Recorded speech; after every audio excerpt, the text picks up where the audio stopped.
품으라 라고 하는 말이 무슨 뜻이냐면요, 이런 태도를 가지라 라는 뜻이에요. 이런 마음을 품으라 라는 말이 태도를 가지라는 뜻이에요.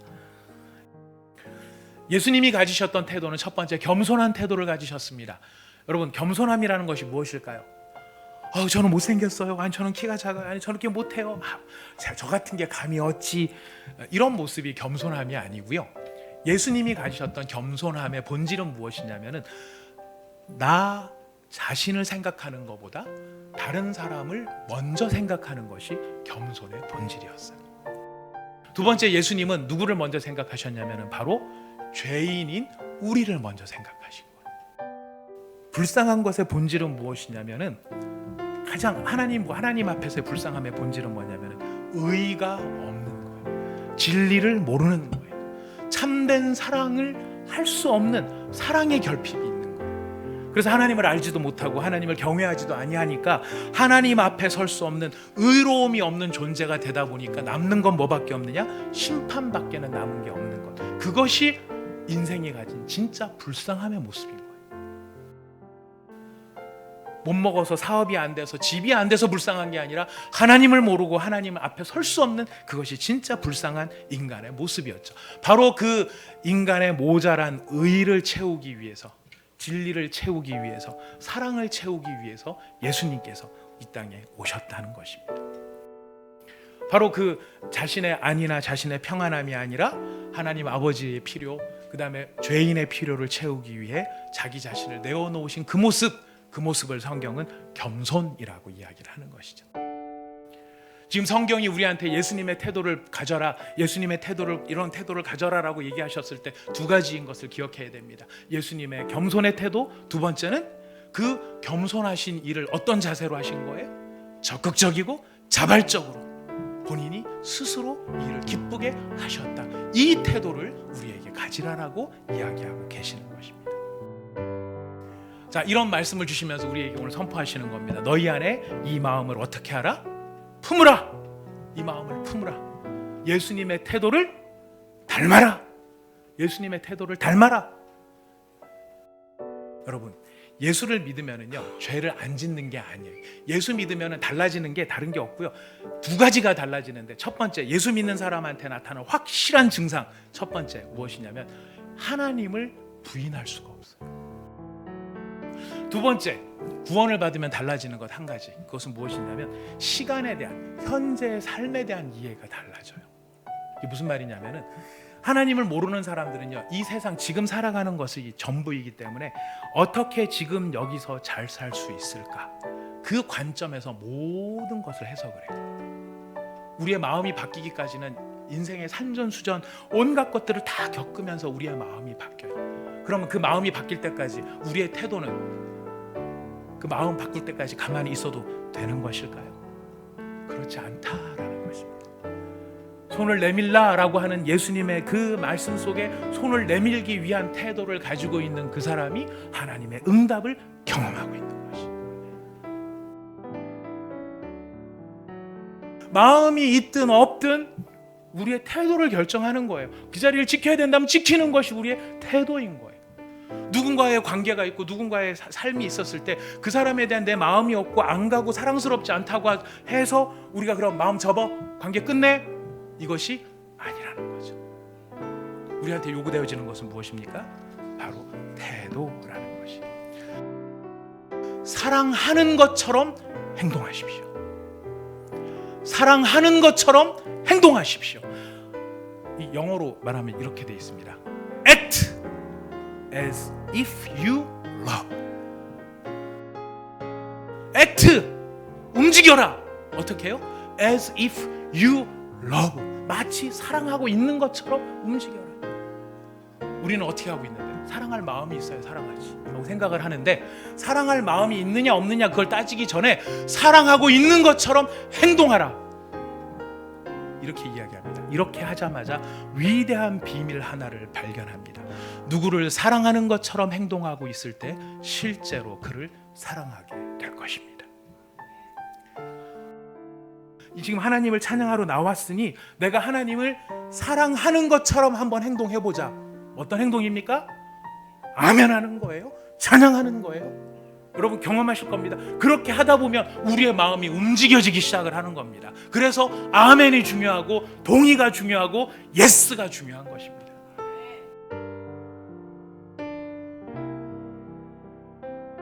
자, 오늘 우리가 읽은 본문 말씀으로 저희가 예수님의 태도를 닮으라 라는 제목으로 말씀을 전할 텐데요. 오늘 우리가 이 5절부터 11절까지의 말씀은 신약 성경에 나오는 가장 아름다운 시편 중에 하나로 성경학자들이 이야기를 하고 있습니다. 우리가 이렇게 서신서에 쓰여져 있고 우리가 늘 산문 읽듯이 이렇게 읽다 보니까 이게 시, 찬송 이런 느낌이 별로 안 드는데, 지금 이 본문 말씀은 사실은 시의 형식을 가지고 있고요, 찬송을 하고 있는 것입니다. 바울이 예수님에 대한 찬송을, 찬양을 이렇게 하고 있는 내용입니다. 우리가 이 말씀 얼마나 좋아하고 또 참 도전도 많이 받고 이 말씀으로 우리 마음속에 위로도 받는 말씀이 되는데요. 특별히 그 중에서 5절 말씀 이렇게 놀라운 선포로 시작을 합니다. 너희 안에 이 마음을 품으라 곧 그리스도 예수의 마음이니 라고 이야기를 합니다. 이 말씀을 헬라어에서 직역을 하면은 이렇게 표현이 됩니다. 사실 어떻게 표현이 되느냐면은 너희 안에 이것을 품으라가 됩니다. 너희 안에 이것을 품으라. 이것이 무엇이냐면은 그리스도 예수 안에도 있었던 것이라는 뜻입니다.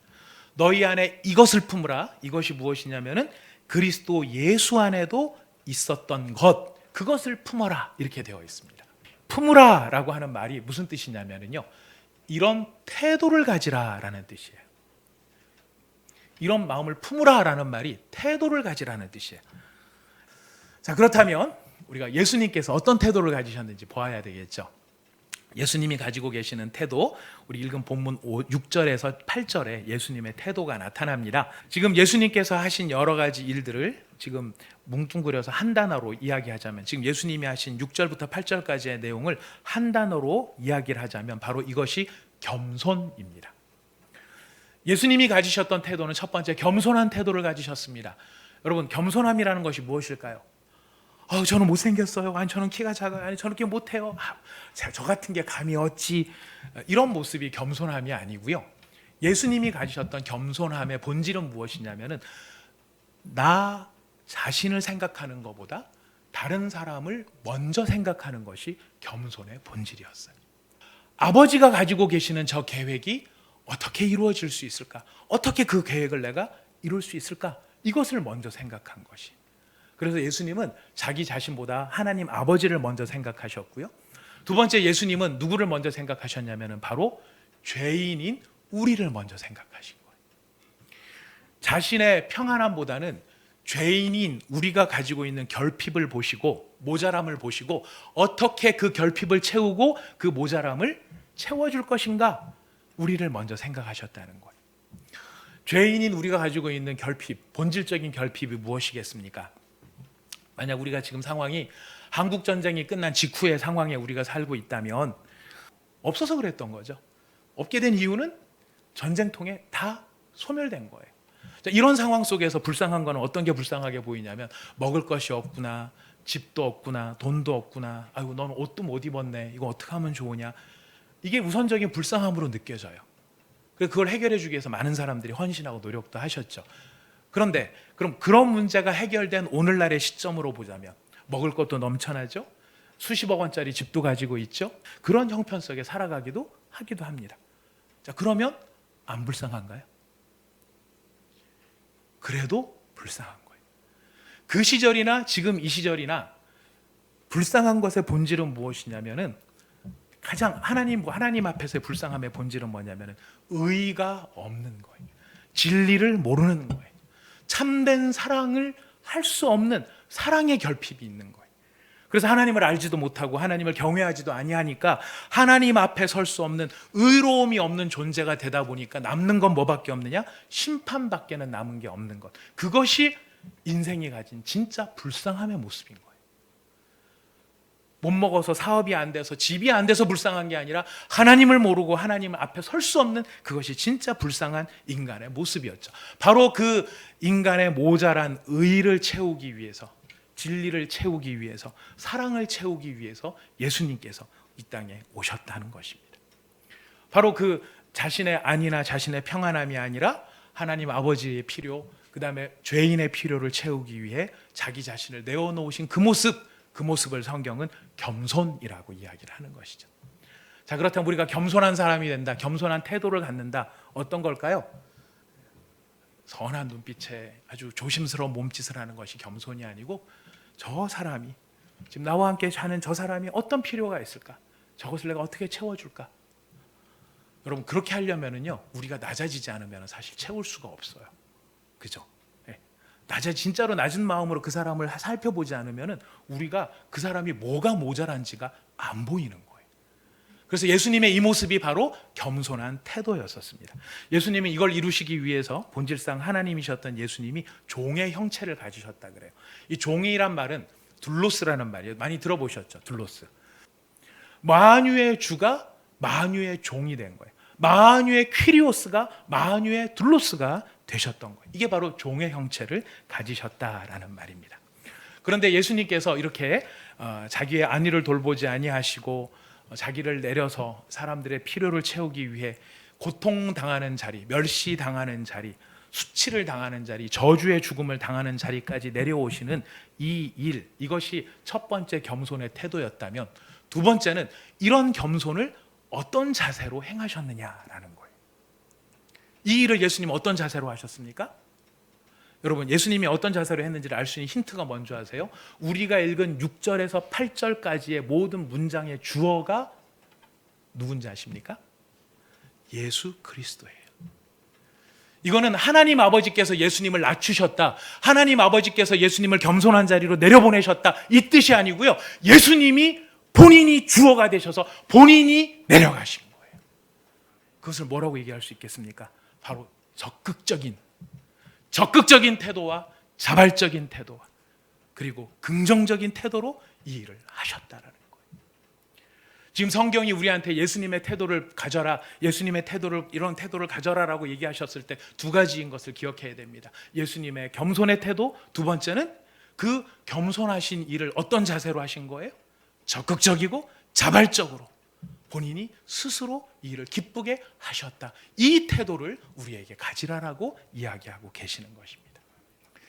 예수님께서 이런 태도를 가지셨을 때 하나님 아버지께서 어떻게 인정하시고 반응하시는가요? 6절에서 8절까지의 주어는 예수 그리스도셨죠. 그럼 여러분 9절에서 11절까지의 주어는 누구입니까? 하나님이세요. 하나님이 이렇게 하시는 거예요. 하나님이 어떻게 하셨습니까? 그런 태도를 가지신 예수님을 지극히 높이셨다 그래요. 하나님께서, 성부 하나님께서 성자 예수님을 최고의 자리로 올려 보내셨어요. 여러분, 우리 성경을 두 군데만 찾을 텐데요, 시편 75편 6절과 7절입니다. 시편 75편 6절과 7절 말씀. 네. 자, 무릇 높이는 일이 동쪽에서 서쪽에서 남쪽에서 말미암지 않고 누가 이 일을 하신다고요? 오직 재판장이신 하나님이 이를 낮추시거나 저를 높이신다는 거예요. 높아지는 건 사람들이 다 하고 싶은 일입니다. 다 높아지고 싶어 합니다. 그래서 우리는 억지로라도 높아지려고 애를 쓰는지 모릅니다. 하지만 사람이 높아지려고 해서 높아지는 것이 아니죠. 누가 높이셔야 됩니까? 하나님이 높이셔야 돼요. 그 주권이 누구에게 있습니까? 하나님께 있는 것입니다. 부와 기가 누구로 말미암는데요? 주께로 말미암는데요. 또 주가 만물의 주제가 돼서 손에 뭘 가지고 계십니까? 권세와 능력이 가지고 계세요. 그래서 모든 사람을 크게 하심과 강하게 하심이 누구의 손에 달려 있다고요? 주의 손에 달려 있어요. 예수 믿는 사람만? 예수 믿는 사람만? 아니에요. 하나님은 예수를 믿는 사람이든 믿지 않는 사람이든 만유를 통치하시고 주재하시는 분이 하나님이십니다. 하나님은 만유의 주가 되시고 만주의 주가 되시는 것을 여러분 기억하시기를 바랍니다. 이걸 우리는 어떻게 알 수 있습니까? 하나님께서 악인에게도 비와 해를 주신다 그러셨죠. 의인에게만 주시는 게 아니에요. 이 모든 만물을 통치하시는 것은 주의 손에 달려 있는 거예요. 문제는 그 사람들이 누구를 모른다는 겁니까? 하나님을 모른다는 거예요. 그래서 자기가 다 한 줄 알아요. 자기 건 줄 알아요. 그래서 누구 마음대로 쓰죠? 자기 마음대로 쓰는 거예요. 그래서 심판이 더 큰 거예요. 크리스찬이 다른 것은 이걸 주신 분이 누구신 줄 알아요? 하나님이신 줄 알아요. 그래서 누구 뜻대로 쓰는 거죠? 하나님의 뜻대로. 그래서 똑같은 삶을 살더라도 평가가 다를 수밖에 없다는 것이에요. 예수님이 가지고 계시는 그 태도를 보시고 하나님께서 그 예수를 높이셨다라는 거예요. 자, 이런 말씀을 주시면서 우리에게 오늘 선포하시는 겁니다. 너희 안에 이 마음을 어떻게 하라? 품으라. 이 마음을 품으라. 예수님의 태도를 닮아라. 예수님의 태도를 닮아라. 예수님의 태도를 닮으려고 노력을 해야 돼. 태도. 그 태도는 두 가지. 하나는 겸손의 태도, 하나는 적극적인 태도. 자발적이고 적극적인 태도. 예수님을 믿게 되는 것, 우리가 내가 진짜 예수 믿는 사람이라는 걸 우리가 주로 무엇을 통해서 확인하고 싶어 하느냐면은 나의 삶의 선한 열매를 통해서 확인하고 싶어 해. 그래서 내가 예수 믿는 사람이라면 사람답게 내 삶에 좋은 선한 일들을 많이 할 수 있어야 되는데 내가 하는 행동을 보니까 선한 일이 아니고 내가 원하지 않는 행동들이 더 많이 나오는 거예요. 이걸 보면은 좌절이 생기는 겁니다. 나 예수 믿는 사람 맞나? 여러분, 예수를 믿으면은요 죄를 안 짓는 게 아니에요. 예수 믿으면은 달라지는 게 다른 게 없고요. 두 가지가 달라지는데, 첫 번째, 예수 믿는 사람한테 나타나는 확실한 증상, 첫 번째 무엇이냐면 하나님을 부인할 수가 없어요. 하나님의 백성 아니면 아무도 그렇게 생각 안 합니다. 하나님의 백성이 되었기 때문에 그렇게 생각을 하는 거예요. 두 번째, 구원을 받으면 달라지는 것 한 가지, 그것은 무엇이냐면 시간에 대한, 현재의 삶에 대한 이해가 달라져요. 이게 무슨 말이냐면은 하나님을 모르는 사람들은요 이 세상 지금 살아가는 것이 전부이기 때문에 어떻게 지금 여기서 잘 살 수 있을까, 그 관점에서 모든 것을 해석을 해요.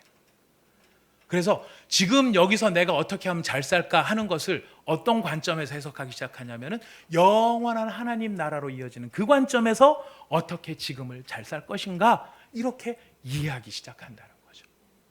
그래서 우리가 예수님을 바로 믿게 되어졌을 때, 우리가 현재를 바르고 예수님 믿는 사람답게 살기 위해서 우리가 지금 시급하게 바로 정립을 해야 될 게 뭐냐면 태도를 바르게 하는 것이. 우리가 많이 생각을 할 때 겉으로 보이는 태도나 우리의 행동 이런 거보다 우리의 속마음과 속 생각을 바꾸는 게 더 중요하지 않을까, 이런 생각을 훨씬 더 많이 하는 것입니다.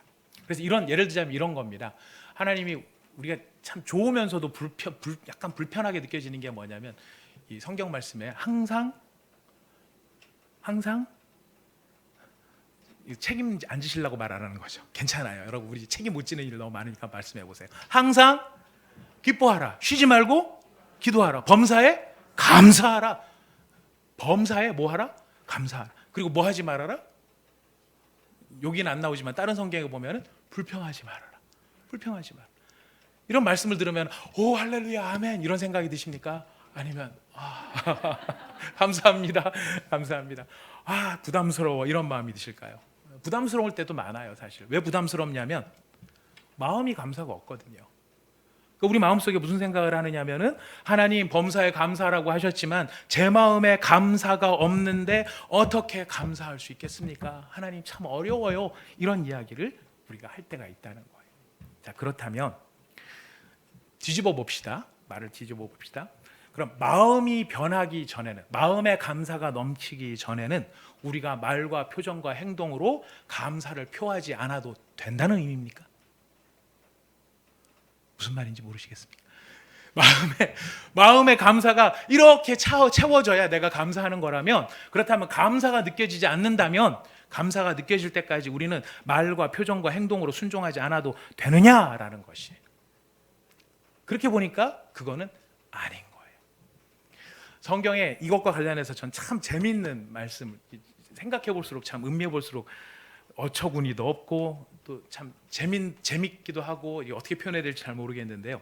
예수님께서 한 사람을 고치셨는데 그 사람이 어떤 사람이냐면 손 마른 사람을 고친 적이 있었어요. 손이 말랐다는 것은 손이 이렇게 오그라들어가지고 펴지 못하는 사람이 있었다는 거거든요. 이 사람을 고치는데 어떻게 고쳤는지 기억나십니까? 이렇게 고치셨습니다. 네 손을 내밀라.